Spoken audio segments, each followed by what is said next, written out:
बिस्मिल्लाह। चलो okay start करते हैं। अच्छा, जो काइनेमेटिक्स है ना आप लोगों का, ये एएस लेवल का काइनेमेटिक्स बिल्कुल ओ लेवल्स के काइनेमेटिक्स की तरह है कुछ हद तक। जो कि इनिशियल इसके अंदर इंट्रोडक्टरी चीज़ें टीचर्स वगैरह पढ़ाते हैं वो सारी ओ लेवल्स वाली हैं, लेकिन वो मैं आप लोगों को नहीं करवाने वाला, ठीक है, बिकॉज वो टाइम वेस्ट ही है और आप लोग अभी अभी फ्रेश पढ़ के भी आए ओ लेवल्स, तो वो कोई फ़ायदा नहीं है। तो यहाँ पे सबसे पहले मैं यहाँ पे ना डायरेक्ट यहाँ पे ए लेवल्स के कंटेंट में मूव करूँगा। तो ए लेवल्स के कंटेंट में यहाँ पे क्या होता है, इन काइनेमेटिक्स आपके पास सबसे पहली जो इंपॉर्टेंट चीज़ आती है वो आपके पास होती है इक्वेशन ऑफ मोशंस होती है, ठीक है। तो इक्वेशंस ऑफ मोशन आपके पास क्या होती हैं, ये आपके पास कुछ फॉर्मूलेज इस सर स्क्रीन नहीं नजर आ रही। स्क्रीन में नज़र आती है, एक minute.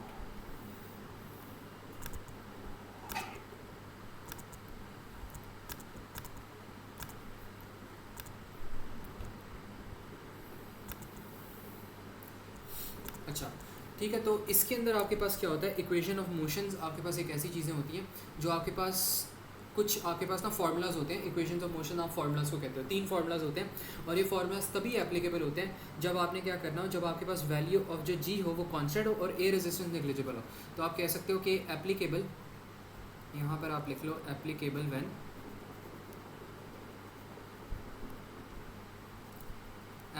When value of G equals to 9.81 is constant,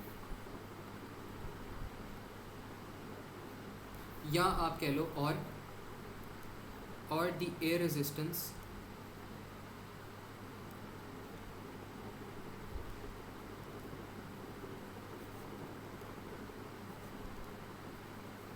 is negligible, ठीक है। तो जो इक्वेशन ऑफ मोशंस होती हैं आपके पास वो सिर्फ इन 2 केसेस में आपके पास ना एप्लीकेबल होती हैं। और इसमें मैं सबसे पहली जो आपके पास इक्वेशन ऑफ मोशन आती है वो मैं लिखवा देता हूँ। तो जो सबसे पहले आपके पास इक्वेशन ऑफ मोशन आती है that is v equals to u plus A t. ये आपके पास होती है सबसे पहली इक्वेशन ऑफ मोशन होती है। अब अगर इसको आपने कैलकुलेट करना है तो इसकी डेरिवेशन हम यहाँ पे देख लेते हैं। डेरिवेशन में यहाँ पे क्या होता है, आपको पता है कि जो आपके पास एक्सेलरेशन आ रही है, एक्सेलरेशन किसके इक्वल्स टू है, acceleration is equals to change in velocity over जो भी आपके पास आता है चेंज इन टाइम आता है। तो ये आपके पास इक्वल्स टू हो जाएगा v माइनस यू, और चेंज इन टाइम आपके पास वैसे t माइनस ज़ीरो होता है, तो उसको आप डायरेक्टली आप ऐसे ही लिख सकते हो, ठीक है। वो इतना कोई फ़र्क नहीं पड़ता यहाँ पे। तो यहाँ पे आप डायरेक्टली लिख दो टी लिख दो। तो एक पहली चीज़ आपके पास यहाँ पे ये आ जाती है। और इसके बाद अब आपने क्या करना है, यहाँ पर अब इसको आप चेंज करके लिख सकते हो।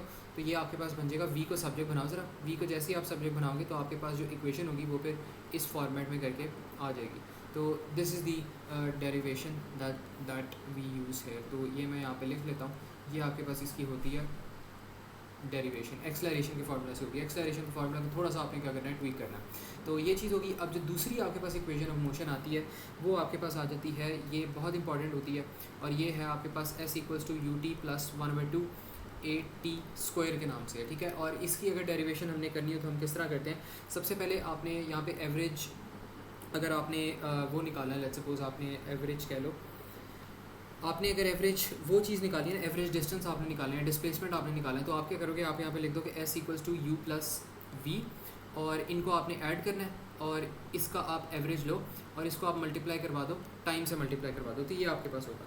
लेकिन अब आपने करना क्या है, ये आपके पास बन गई है, आप कह लो कि this is your number 1 equation, और जो दूसरी इक्वेशन आपके पास आ रही है वो आ रही है v equals to u plus A T आ रही है, और ये आपके पास इक्वेशन बन गया, इक्वेशन नंबर 2 बन गया। अब आपने करना क्या है, यहाँ पे जो v की वैल्यू आ रही है ना, ये आपने प्लेस कर देनी है इसके अंदर, यहाँ पर आके प्लेस कर देनी। तो when you gonna do that, आपके पास देखो, आपके पास आंसर क्या आता है, u प्लस आपके पास आ जाएगा u प्लस ए टी आ जाएगा, और ओवर आपके पास यहाँ पे टी आ जाएगा, एंड देन यहाँ पे आपके पास टी आ जाएगा। अब आपने क्या करना है, अब आप इसको एक्सपैंड करो, एक्सपैंड करोगे तो आपके पास यहाँ पर क्या होगा, आपके पास आ जाएगा 2u प्लस ए टी आ जाएगा आपके पास। यहाँ पर भी आपके पास मेरे ख्याल में टी ही आ रहा है ना, तो हाँ, यहाँ पे भी आपके पास टी आ जाएगा, यहाँ पे टी स्क्वायर हो जाएगा, और नीचे आपके पास यहाँ पे आ जाएगा 2 आ जाएगा। अब आपने करना क्या, अब आपने इसको थोड़ा सा यहाँ पे और एक्सपैंड करना है, थोड़ा सा इसको और सिंप्लीफाई करोगे, एक्सपैंड करोगे, तो आपके पास इनको अलग-अलग कर लो, अलग-अलग करोगे ना, तो यहाँ पर आपके पास आ जाएगा यू टी, 2 कैंसिल आउट हो जाएंगे, और यहाँ पर आपके पास आ जाएगा 1/2 ए टी स्क्वायर आ जाएगा। तो this is the final derivation that you are gonna get. तो ये आपके पास यहाँ पे ये वाली चीज़ जो होती है ना वापस आ जाती है। मैंने फार्मूलाज ऊपर लिखवा दी ग्रीन कलर के, याद आप लोगों ने ये करना है, ठीक है। तो ये इसकी भी डेरिवेशन होगी। इसके बाद आपके पास क्या होगा, आपके पास तीसरा जो यहाँ पे चीज़ आती है वो आपके पास ये वाला फार्मूला आता है, v² = u² प्लस 2as, ठीक है। तो ये आपके पास चीज़ आती है और इसकी डेरिवेशन थोड़ी सी, बल्कि इसकी मुश्किल नहीं होती, आसान सी है।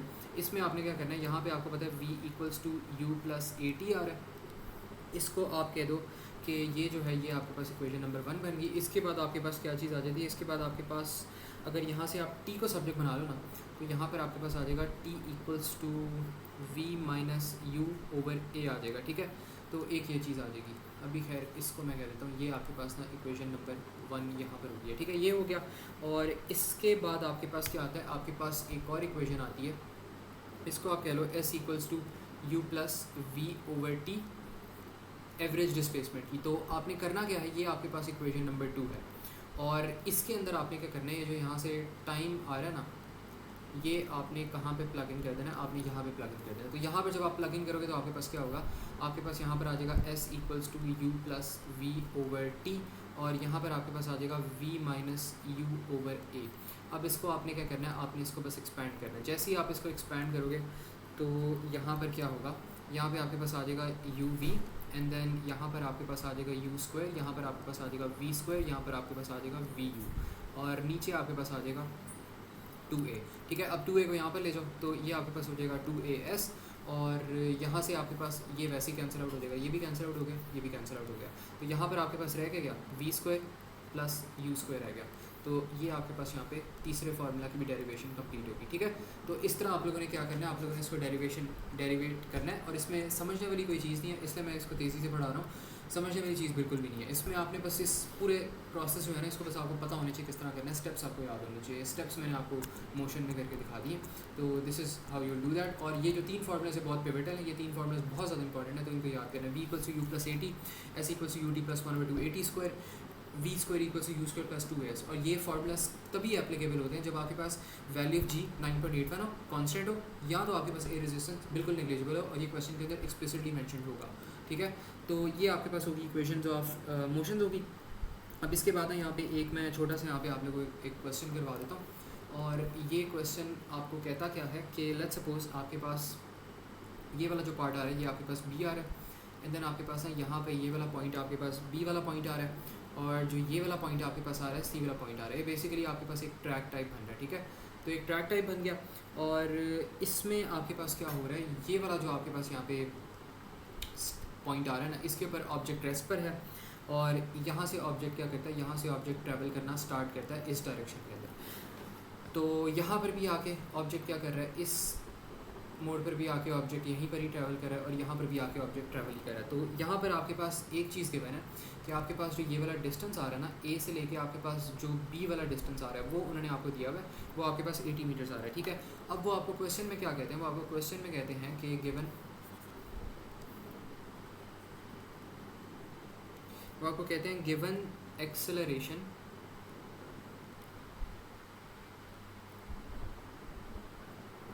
Is constant. आप कह सकते हो कैलकुलेट BC। वो कह रहे हैं given acceleration is constant, calculate BC। तो अगर एक्सेलरेशन कांस्टेंट है तो ये वाली बात ट्रू होगी, इक्वेशन ऑफ मोशन वाली applicable when value of g = 9.81 और जो वैल्यू ऑफ g होती है वो बेसिकली एक्सेलरेशन ही होती है। तो अब आप क्या कर सकते हो, अब आप ये जो इक्वेशंस ऑफ मोशन आ रही है 3, ये आप यूज़ कर सकते हो।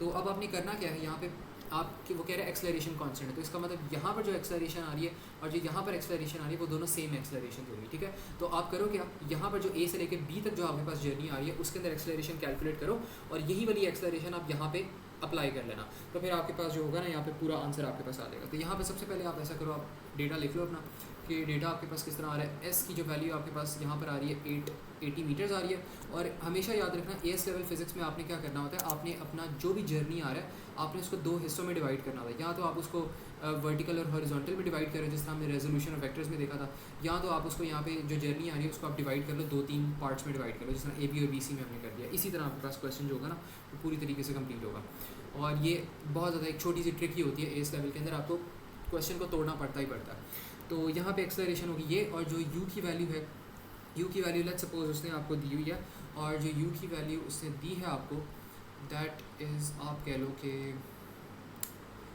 ये वाली जो वैल्यू आ रही है ना, ये आपके पास आ रही है 40 मीटर पर सेकंड आ रही है, और ये वाली जो वैल्यू आ रही है ये आ रही है 20 मीटर पर सेकंड आ रही है, ठीक है। ये उसने बताया हुआ आपको।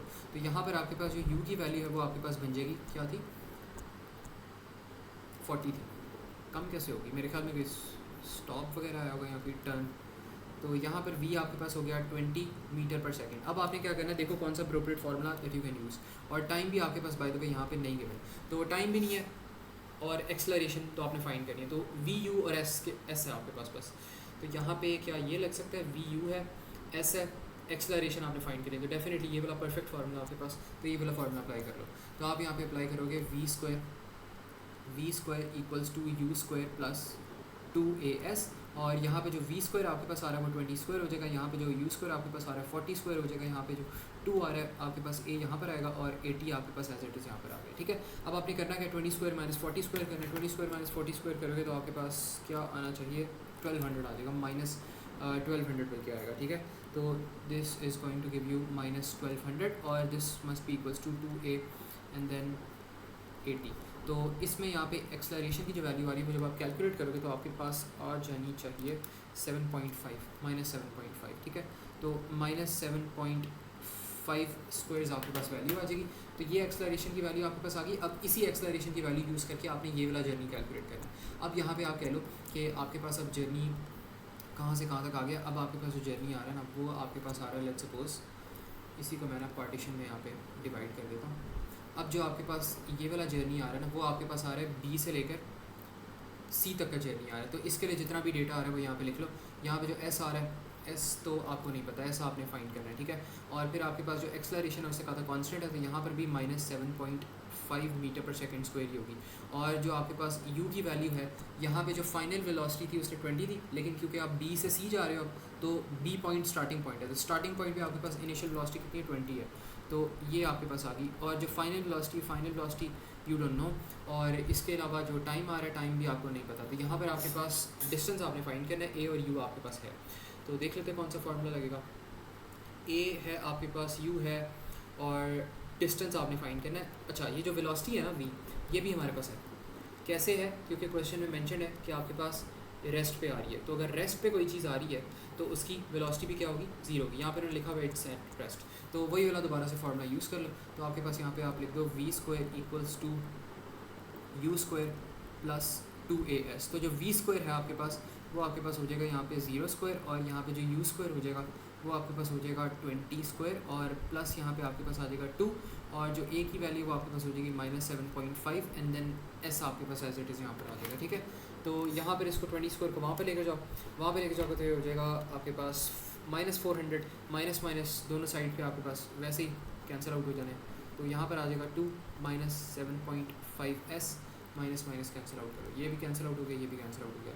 तो अब आपके पास आंसर आ जाएगा 400/2 is 200, 200/7.5 is 26.66। तो ये आंसर आपके पास देगा 26.6666 करके 7 आएगा आंसर, एंड सो इसको बल्कि ना कंटिन्यू हम करते हैं। अब आपने इसको क्या करना है, अप्रोप्रिएटली अप्रॉक्सीमेट करना है। तो अप्रोप्रिएटली अप्रॉक्सीमेट किस तरह करोगे, ये भी बहुत इंपॉर्टेंट चीज़ है। सबसे पहले अपने डेटा को देखो, डेटा आपका किस तरह है। डेटा में यहाँ पर अगर आप लोग देखो तो बल्कि कहाँ पे गया क्वेश्चन, यहाँ पे डेटा में अगर आप ये देखो, ये भी 2SF पे, ये भी 2SF पे, ये भी 2SF पे, तो इसको भी आप क्या कर दो, ये वाला भी जो डेटा आपके पास आ रहा है ना इसको भी आप 2SF पे ही कर दो। तो बल्कि 2SF पे नहीं है, ये मेरे ख्याल में किस पे है, ये 1SF पे नहीं है, 1SF पे कर दो, 1SF पे कर दो, 2SF पे कर दो, सेम चीज़ है। दोनों पे आपके पास ना एक्यूरेट आंसर ही आएगा। तो यहाँ पर आप इसको भी कर दो, तो ये आपके पास बन जाना चाहिए, बल्कि चलो इसको ना हम 2SF पे कर देते हैं, 1 और 2SF यहाँ पर आएगा, तो इट शुड बिकम 27। तो 27 मीटर्स आपके पास यहाँ पे फाइनल जो आंसर होगा वो इस तरह करके आ जाएगा, ठीक है। अब 2SF मैंने इसको किया क्यों है, बिकॉज यहाँ पे जो डेटा आ रहा है ना, डेटा को मैंने देखा डेटा किस तरह लिखा हुआ है, और जितने SF पे डेटा आ रहा है उसी SF पे आपने क्या कर दिया, फाइनल आंसर भी आपने उस तरह लिख दिया। तो आपके पास ये आंसर हो जाएगा। इसमें किसी का कोई क्वेश्चन है, कोई सवाल है तो मुझसे पूछ लो, वरना फिर अब हम मूव करें प्रोजेक्टाइल मोशन के ऊपर। अच्छा, अब जो प्रोजेक्टाइल मोशन है ये आपके पास लास्ट चीज़ है इस पूरे काइनेमेटिक्स के चैप्टर के अंदर, और सबसे इम्पॉर्टेंट नहीं बल्कि प्रोजेक्टाइल और जो इक्वेशंस ऑफ मोशन है वो एक साथ आती हैं। बट ये मज़े की चीज़ है। मुझे पर्सनली जब मैंने एएस लेवल फिज़िक्स किया था तो मुझे सबसे मज़े की चीज़ यही लगती थी, प्रोजेक्टाइल मोशन। अब प्रोजेक्टाइल मोशन आपके पास होता क्या है, आपने कोई बॉल ली है, या आप एक कैनन की एग्जांपल ले लो। अब जो आपके पास एक कैनन होता है, वो कैनन आपके पास क्या करता है, कैनन आपके पास यहाँ से बॉल थ्रो कर रहा होता है, और वो पूरी की पूरी जो आपकी बॉल होती है वो कहाँ पे थ्रो कर देता है, आसमान में। जो भी इसके होते हैं, क्या कह लो आप, जो भी इसकी बॉम्ब्स होते हैं, जो भी चीज़ वो थ्रो कर रहा होता है, वो आसमानों में इस तरह करके यहाँ पे थ्रो कर रहा था। तो ये आपके पास इस तरह करके जो एक एंगल पे ना आपके पास इस तरह करके कैनन जाती है, और इस तरह करके आपके पास बॉल जाती है। कैनन ही मैं कह रहा हूँ, ये कैनन आपके पास है, और इस तरह करके एक एंगल पे आपके पास ये कैनन जा रहा था, और फिर यहाँ पर आके आपके पास वापस आ जाता है। ठीक है, तो this is basically how your cannon works. और यहाँ पे आपके पास बस ये जो है ना, ये आपने फायर किया और ये यहाँ पर आ रहा है। तो ये जो आपके पास मोशन होता है ना, इस तरह का जो मोशन आ जाता है आपके पास, प्रोजेक्टाइल मोशन, जो कि इस तरह करके कनेक्ट हो रहा है। तो इस मोशन को आप क्या कहते हो, इस मोशन को आप कहते हो प्रोजेक्टाइल मोशन। जब आपके पास कोई भी ऑब्जेक्ट हो, जब आपके पास कोई भी, आप कह लो कि आपके पास चीज़ हो, और वो इस तरह एक एंगल पे आसमान के ऊपर ट्रैवल कर रही हो, एक एंगल के ऊपर आसमान के ऊपर वो जा रही हो, तो उसको आप कहते हो प्रोजेक्टाइल मोशन कहते हो। ठीक है, और वो कुछ, अगर आपके पास एयर रेजिस्टेंस बिल्कुल भी ना होना, तो वो आपके पास कुछ इस तरह का मोशन इख्तियार करता है। और यहाँ पे प्रोजेक्टाइल मोशन पढ़ना इसलिए ज़रूरी है बिकॉज जब आपने मिसाइल चलानी हो, अब जो आपके पास पिछले यहाँ पे इंडिया पाकिस्तान के अटैक्स हो रहे थे, जब मिसाइल अटैक्स हुए थे, तब how do you think Pakistan managed to land missiles so far away from Pakistan with such precision? They made use of projectile motion. उन्होंने projectile motion का यूज़ किया था, उन्होंने projectile motion की equations उन्होंने यूज़ की थी, और उन्होंने उन equations और mathematical softwares जिनके अंदर projectile motion की equations लगी हुई थी, उन equations के थ्रू उन्होंने calculate किया था कि अगर वो इस तरह यहाँ पे इस एंगल पे अपनी करते हैं, इस वेलोसिटी के साथ करते हैं, और इस एयर रेजिस्टेंस के अंदर करते हैं, तो उनकी जो कैनन है या जो उनकी मिसाइल्स हैं वो कहाँ पे जाके लैंड करेंगी। तो this is how they actually do that stuff. और अब यहाँ पे आपने ना, यहाँ पे एक चीज़ यहाँ पे अब करनी है, यहाँ पे मैं आपको प्रोजेक्टाइल मोशन का एक ओवरव्यू दे देता हूँ कि किस तरह की आपके पास यहाँ पे हुई होती है। तो यहाँ पे आपने एक तो चीज़ आपने याद रखनी है कि, बल्कि इसको हम बाद में बात करते हैं। यहाँ पे ना, लेट्स सपोज आपके पास एक बॉल है, ऑरेंज बॉल है, इसको आपने ऊपर थ्रो किया, ये आप कह लो दिस इज़ आपके पास जनरल मोशन। जनरल मोशन आपके पास इस तरह होता है। तो आपने किया क्या है, आपने इसको थ्रो किया एक एंगल के ऊपर। तो आप यहाँ पे ना इसको एक एंगल पे, इस बॉल को आपने थ्रो किया। अब आप इसको एक एंगल पे थ्रो कर रहे हो, तो होगा क्या, ये ऊपर जाके ट्रैवल करती रहेगी बॉल, करती रहेगी, इस तरह का मोशन इख्तियार करेगी। पैराबोलिक जो मोशन है ना, जिस तरह हमने क्वाड्रेटिक्स में पढ़ा था एएस मैथ्स के, कि एक आपके पास इस तरह करके स्माइली फेस बनती है, एक आपके पास इस तरह करके स्माइली फेस बनती है। ये जो आपके पास मोशन होता है क्वाड्रेटिक या पैराबोलिक मोशन इसको आप कहते हो। ठीक है, तो जब भी आप प्रोजेक्टाइल मोशन यहाँ पे करते हो, आपके पास एक पैराबोलिक मोशन इख्तियार होता है। और अब आपके पास मसला ये आता है कि जो भी आपने यहाँ पे आपने एंगल यहाँ पे भेजा है ना, अब ये जो एंगल होता है ना, ये आपका एक स्पेसिफिक, आप कह लो एक स्पेसिफिक एंगल पे आपका ये हो रहा होता है। और ये जो आपके पास स्पेसिफिक एंगल होता है, ये आपके पास लेट्स सपोज थीटा होता है। ठीक है, इस स्पेसिफिक एंगल पे आपने इस बॉल को लॉन्च किया। तो जैसे ही आप इस एंगल पे लॉन्च करोगे इसको, तो इसकी जारी सी बात है कोई ना कोई वेलोसिटी होगी, यहाँ पर इसकी वेलोसिटी होगी, ये जो रिजल्टेंट वेलोसिटी इसकी टोटल आ रही है स्लांट हाइपोटेनस वाली, ये इसकी वेलोसिटी होगी। लेकिन आप इसको डिफरेंट डायरेक्शन में आप रिजॉल्व भी कर सकते हो। अगर आपने इसको नीचे करना है, तो नीचे का मैंने आपको बताया था v cos थीटा हो जाएगा। और अगर आपने इसी तरह इसको आपने ऊपर को रिजॉल्व करना है, तो ऊपर वाला आपके पास क्या हो जाएगा, v cos थीटा हो जाएगा। तो इस तरह करके इसका जो मोशन होगा ना, वो चलेगा। और अगर आपकी बॉल लेट सपोज अब इस पॉइंट पे आ गई है, तब भी इसका यही आपके पास सेम यहाँ पे होगा। डायरेक्शन इसकी यहाँ पर हो जाएगी, और जो इसकी यहाँ पे आप कह लो जो हॉरिजॉन्टल मोशन है वो ऐसे हो जाएगी, और जो वर्टिकल मोशन है वो आपके पास ऐसी रहेगी। फिर आपकी जो बॉल है वो जब यहाँ पर आ जाएगी, यहाँ पर जब वो सेंटर में आएगी ना, टॉप पर जब वो आएगी, तब उसके साथ ना एक बड़ी ख़ास चीज़ होती है, वो मैं अभी बाद में बताता हूँ। तो इसके बाद आपके पास जो बॉल होती है वो फिर यहाँ पर दोबारा इस तरह करके नीचे आती है।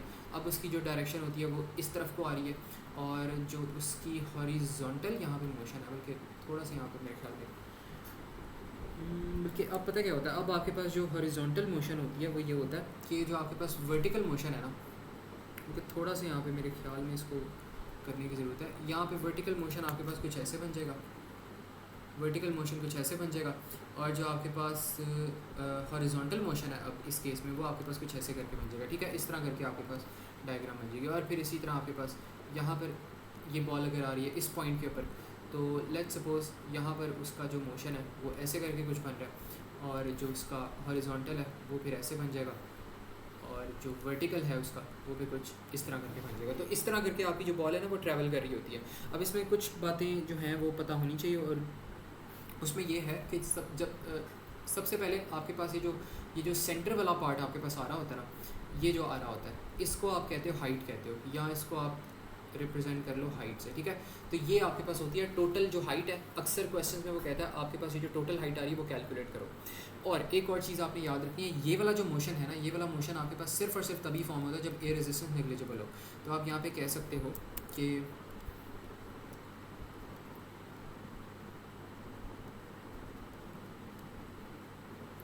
पैराबोलिक मोशन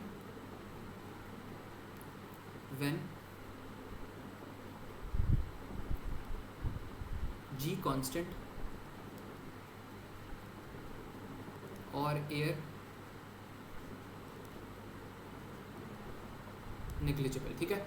तो पैराबोलिक मोशन जो आपके पास होता है वो सिर्फ और सिर्फ तभी आता है जब आपके पास एयर रेजिस्टेंस जो है वो कांस्टेंट हो, एयर रेजिस्टेंस आपके पास नेग्लिजिबल हो, या तो आपके पास जो जी की वैल्यू वो कांस्टेंट हो। और होता क्या है इसके अंदर, अब क्योंकि एयर रेजिस्टेंस कांस्टेंट है तो आपके पास इसका ना बड़ा एक खूबसूरत सा यहाँ पे मोशन बन रहा होता है। होता ये है कि सबसे पहले अगर लेट्स सपोज ये वाला जो आपके पास पॉइंट आ रहा है ना, यहाँ पे आपके पास मैक्सिमम पॉजिटिव वेलोसिटी होगी। लेट्स सपोज अगर आपके पास यहाँ पे जो वेलोसिटी आ रही है वो आपके पास आ रही है, आप कह लो, बल्कि मैं कह देता हूँ कि ना इसके 30 20 10, बल्कि नहीं 20 से स्टार्ट करते हैं। लेट्स सपोज आप कह लो यहाँ पर जो आपके पास वेलोसिटी आ रही है ना वो यहाँ पर आपके पास आ रही है,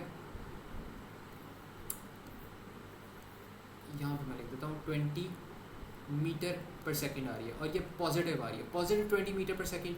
अब जैसे ही वो यहाँ पर आएगी इस पार्ट के ऊपर, तो इस पार्ट के ऊपर उसकी वेलोसिटी हो जाएगी -10 पर सेकंड, और यहाँ पर उसकी जो वेलोसिटी होगी वो हो जाएगी टॉप पर, जब वो आ जाएगी तब उसकी वेलोसिटी क्या हो जाएगी 0 मीटर पर सेकंड हो जाएगी। और जब वो यहाँ पर आएगी तब उसकी वेलोसिटी दोबारा क्या हो जाएगी, यहाँ पे पॉजिटिव आएगा बल्कि, और यहाँ पर उसकी वेलोसिटी हो जाएगी -10 मीटर पर सेकंड, और यहाँ पर उसकी वेलोसिटी हो जाएगी -20 मीटर पर सेकंड। ओके, थोड़ा सा अजीब नहीं बन गया है यहाँ पे। इसको ना ये वाला जो पार्ट आ रहा है इसको थोड़ा सा आप नीचे ले आओ, इस वाले पार्ट को हम थोड़ा सा बस नीचे कर देते हैं। तो मैं कहता हूँ कि जो आपके पास ये इसके लेवल पे मैंने बनाना है, जो ये वाला लेवल आ रहा है ना, बिकॉज सेम मैं डायरेक्शन आपको शो कर रहा हूँ।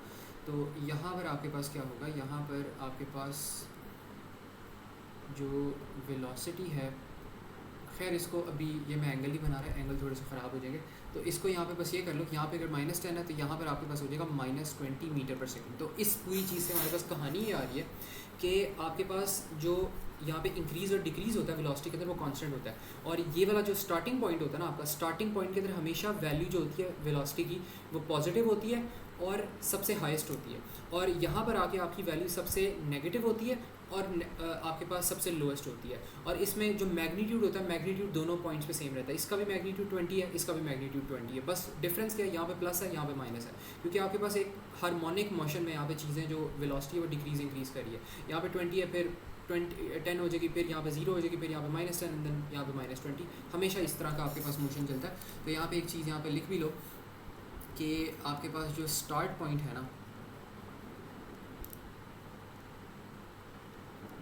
स्टार्ट पॉइंट में क्या होता है, स्टार्ट पॉइंट में आप कह सकते हो वेलोसिटी